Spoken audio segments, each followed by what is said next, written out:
Nearly 100 Russian troops were reported killed in a single day near Pokrovsk, as Ukrainian units said a fog-covered assault collapsed before it could break through, leaving multiple vehicles destroyed and the survivors scattered. This is not a story about one vehicle getting hit. This is a story about a moving column that thought it was bringing reinforcements, then got locked from above while the wheels were still turning. Ukrainian reporting describes an assault of roughly 90 troops backed by around 24 light vehicles, launched under dense morning fog, then broken apart by early detection and drone strikes. The danger here is not only lost men and burning metal. The real risk is a lost tempo, because when a reinforcement push dies on the road, the front line ahead can run short of bodies and options during the next few hours that matter most. One hit on the lead vehicle can turn a narrow, damaged route into a hard choke point.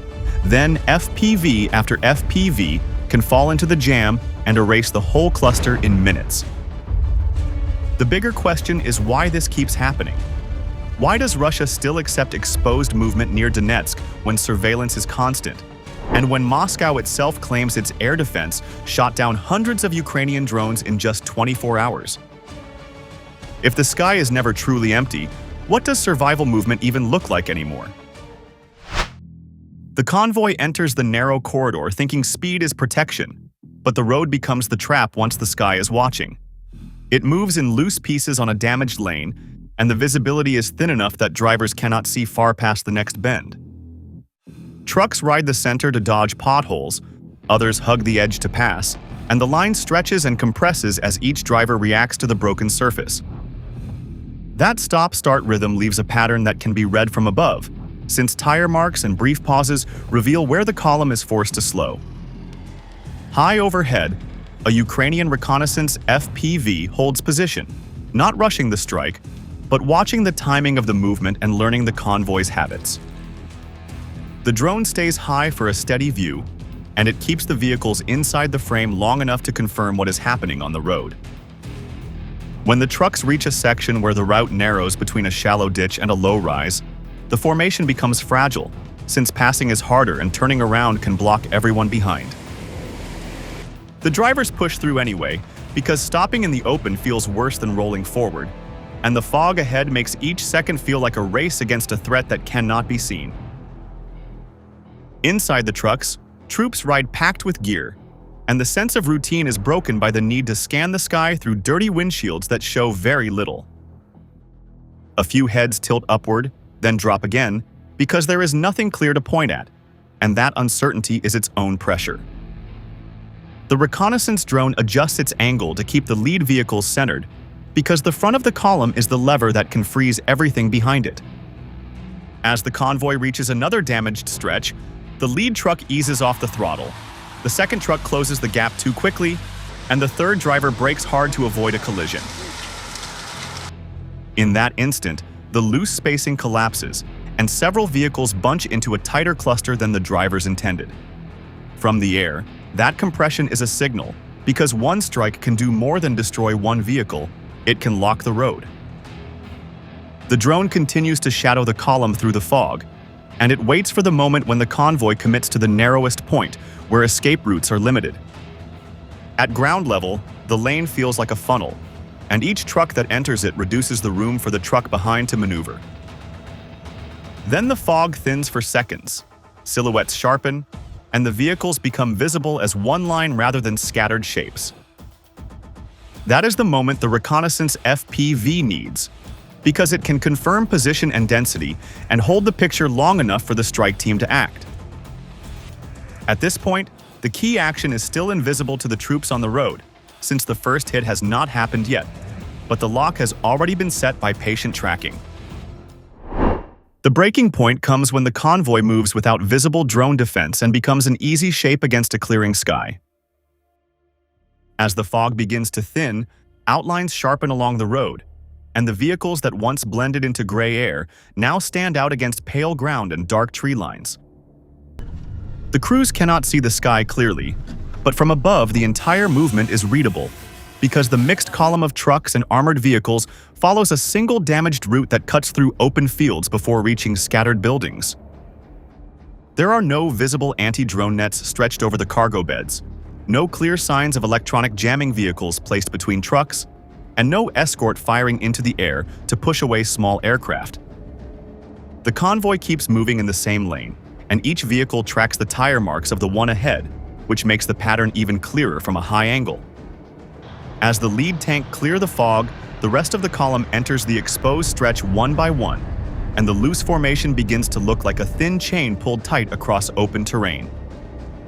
Inside the trucks, soldiers shift their weight and glance through side mirrors, yet nothing on the ground signals that they are being measured and timed from above. The road ahead appears empty, but the real line of contact has already moved upward into the air. Reinforcement pressure is visible in the way the trucks do not slow to reorganize, even when the surface becomes rougher and the spacing uneven. The column carries not only men but urgency, and that urgency forces it to accept risk instead of pulling back to wait for clearer conditions. Light vehicles join the movement behind the main trucks, some smaller and faster, trying to use speed as protection. A quad bike darts along the edge of the field before merging back toward the route, while another light transport keeps a short gap behind a heavier truck to reduce isolation. From ground level, these adjustments may seem flexible, yet from above they compress into one visible stream heading toward the same point. As the visibility improves further, the convoy's path becomes fixed in the open, and there are no alternate routes within immediate reach. The damaged surface prevents sudden turns, and shallow ditches on both sides limit safe exits. When one of the lighter vehicles swerves slightly to avoid debris, the truck behind it shifts too late and drifts closer than planned, tightening the spacing again. That small correction removes the illusion of dispersion and restores the column to a narrow alignment. The sky remains quiet to those below, and there is no warning shot or loud engine that signals a threat overhead. The absence of visible countermeasures allows the drone to maintain steady tracking without being forced to break contact. As the convoy approaches a low ridge that partially blocks the horizon ahead, it unknowingly moves into a zone where movement is predictable and escape options shrink. The soldiers ride forward because stopping would expose them on open ground, and turning back would create confusion in the confined lane. At that moment, the column is fully committed to the route, and its shape is clear enough for a coordinated strike to be prepared. The break does not happen with an explosion yet, but with the realization that the entire formation has entered a space where it can be observed without interruption. The convoy is still intact, but its vulnerability is now locked in place, and every meter forward increases the cost of reacting too late. The first strike begins when the convoy's lead armored vehicle reaches the tightest section of road and the spacing behind it collapses into a single file line. A Ukrainian FPV has already been launched, and it rides low and fast, using the road as a guide while the reconnaissance feed keeps the target centered. The lead vehicle is chosen because it is the key that locks everything else, and because the trucks and tanks behind it have no room to pass when the lane is damaged and the shoulders are soft. The FPV closes from the front quarter, then drops its nose and commits, and the impact hits the lead vehicle with a sharp flash that turns into a heavy blast. The armored hull jerks, the front section is damaged, and the vehicle slides sideways, which is enough to block the lane like a fallen gate. A second later, the driver of the next truck slams the brakes. The rear wheels chatter on broken asphalt, and the vehicle swerves but finds only ditch and mud. The braking shock runs backward through the column because each driver and crew reacts to the lights ahead without seeing the blast itself. The road becomes a hard stop line, and the loose formation becomes a compact knot. Troops duck and grip the rails, and some jump down from trucks or armored vehicles, because a stopped column feels lethal once drones are overhead. A few soldiers try to pull wounded men away from the wreck, but the burning vehicle throws heat and smoke across the lane, and it forces everyone to move through a narrow funnel. Then follow-up FPVs arrive in sequence, and they do not waste time searching, because the choke point has already created the target cluster. One FPV dives into the second truck as it angles toward the shoulder, and the hit sparks another fire that spreads under the chassis. Another FPV takes a vehicle farther back that is still packed with troops, and the explosion punches through canvas and metal, then throws debris onto the road. The convoy is now pinned by its own blockage, and the men who plan to ride forward inside trucks or armored vehicles are forced to make split choices in seconds. Some sprint toward the nearest ditch line because low ground feels safer than the road, while others hug the wrecks, hoping the smoke will hide them. A few try to reverse, but the vehicles behind them are too close and the lane is too narrow, so reverse turns into a jam of bumpers, tracks, and stalled engines. More FPVs keep arriving, and each one picks the easiest shape: a truck that cannot move, a damaged armored vehicle, a group that bunches near a door, a cluster that forms behind a burning wheel. Secondary blasts begin as flames reach fuel tanks and stored supplies, and the crack of additional detonations pushes soldiers to scatter even wider. Fire spreads across the roadway and the air fills with black smoke. The men on foot run in short bursts, then drop, then run again, because any long sprint in open ground can be tracked. Those who stay near the vehicles face another risk, since burning wreckage, whether truck or tank, gives off a clear signature from above. Within minutes, the original mission is gone. The convoy is no longer a reinforcement push. It is a series of isolated survival moves around a blocked road, with each pause creating another target opportunity. One clean hit on the lead vehicle does not just destroy one truck or tank. It removes the convoy's ability to flow, and once movement stops, the rest of the column becomes a compressed map of targets waiting for the next drone to arrive. The second phase starts when smoke and flying fragments make the ground view worse than the fog that came before it. Drivers who still have an engine try to slide off the lane or turn around, but the shoulder gives way into mud and shallow ruts, so the vehicles bog down and angle across the road. A truck that tries to reverse meets another bumper too close behind, and the attempt turns into a slow shove that blocks even more space. The convoy compresses at the narrowest point, because one wreck blocks the center, one stuck vehicle blocks the edge, and the rest stack up with no clean lane to pass. Men inside the trucks hear the crackle of fire, and they feel the road stop moving, so they begin to climb down before the next impact finds them sitting still. Some grab rifles and packs, and others pull at doors that jam from warped frames, because heat and shock have already twisted the metal. A few soldiers rush toward the ditch line, since lower ground looks like cover, while others choose the opposite side and drop into a shallow depression near the field. The movement on foot is fast at first, then it becomes broken, because each group tries to avoid forming a clear cluster that can be tracked. Above them, the reconnaissance FPV holds its angle and keeps the choke point in view. Then it follows the fleeing shapes and marks where they settle. The drone does not need to chase every man, because the jammed road is still the main magnet, and anyone trying to help the wounded keeps returning to the same burning vehicles. A small group pauses behind a wreck to catch breath, and another group crawls into a trench, and each pause becomes a visible dot on a map that is being updated in real time. The next strike does not have to dive into each truck, because the battlefield has already arranged itself into one dense pocket with limited exits.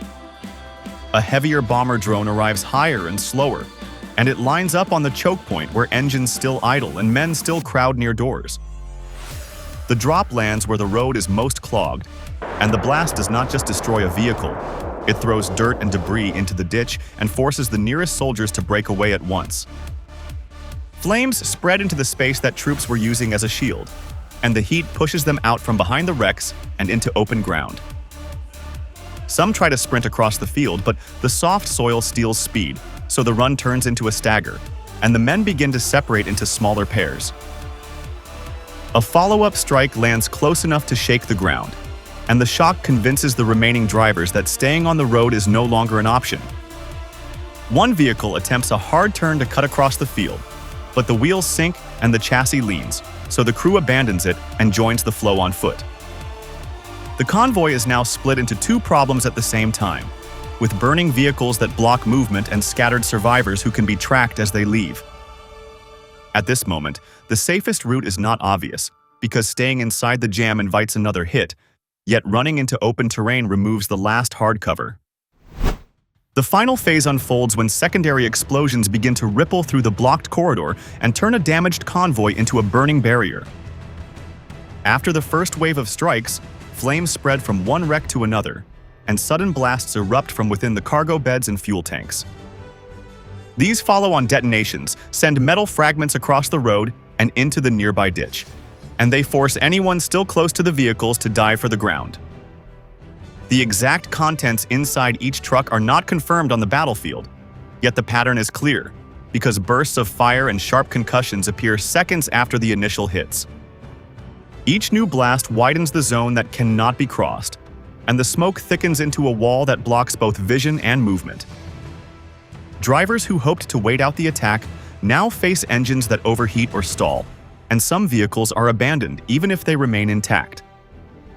Men who were regrouping near the edge of the road scatter again when another explosion shakes the area, and the attempt to form a defensive line dissolves into isolated survival moves. The choke point becomes a no-go zone, since debris and burning fuel make it impossible to push through without risking another ignition. A few survivors try to carry wounded comrades away from the fire, but the distance to safe ground grows with every secondary blast that expands the danger radius. In less than an hour, the original mission to reinforce the front line has changed into a struggle to escape the kill area. The column no longer has a clear direction, because forward movement is blocked and reverse movement is tangled in wreckage. Small groups begin to withdraw on foot toward tree lines or shallow depressions, and any remaining vehicles that can still move choose the first open gap away from the road. The reinforcement push is effectively halted before reaching its objective, not by a prolonged firefight, but by a chain of impacts that removed mobility at the critical moment. Up ahead, units waiting for support do not see the convoy arrive, and the expected increase in manpower fails to materialize. The delay forces frontline elements to adjust their timing, and planned pressure on opposing positions slows as the gap in reinforcements becomes clear. The road that was meant to serve as a supply and troop artery turns into a reference point for future strikes, since its vulnerability has been exposed in full view. Any follow-up movement along the same route now carries the memory of burning trucks and scattered equipment. Recovery teams cannot approach quickly, because unexploded munitions and unstable fuel fires keep the site hazardous. As darkness approaches, the remains of the convoy still mark the narrow lane, and the wrecks form a visible scar that signals where the advance stopped. The battle in this sector does not end with a formal cease of fire, yet the immediate objective of building combat strength at the front has failed. The men who survive withdraw in fragments, and the vehicles that survive are redirected away from the destroyed corridor. What began as a reinforcement run concludes as a stalled advance, with its momentum broken before the line of contact ever shifted. In the space of a short engagement, mobility was stripped away, cohesion collapsed, and the timing of a larger operation was pushed off schedule. That is how a blocked road near Pokrovsk can reshape the next phase of fighting, because once movement stops under a sky that watches constantly, recovery becomes slower than destruction. One blocked road was enough to stop an entire reinforcement push. That is the cold reality near Pokrovsk today, where reconnaissance FPV can quietly lock onto a moving column before anyone below understands what is happening. This story was never just about burning trucks or dramatic explosions. It was about 3 decisive moments that changed the outcome in less than an hour. First came detection and silent tracking from above. Then a single strike on the lead vehicle turned a narrow route into a sealed choke point. Finally, secondary blasts and follow-up hits erased mobility and forced survivors to scatter before they ever reached their objective. Momentum did not collapse because of a long firefight. It collapsed because movement was frozen at the worst possible location, and once the road was blocked, every second worked against the reinforcement plan. The bigger question now is what comes next. Will larger formations continue to move forward in order to keep pressure on the line, even if that means accepting higher losses under constant drone surveillance? Or will future reinforcements shift towards smaller groups, night movement, stronger electronic warfare support, and lighter vehicles that trade armor for speed and dispersion? Share your view in the comments, and if this analysis helped clarify how drone warfare is reshaping modern combat, support military force by liking, sharing, and subscribing for more clear and grounded battlefield breakdowns.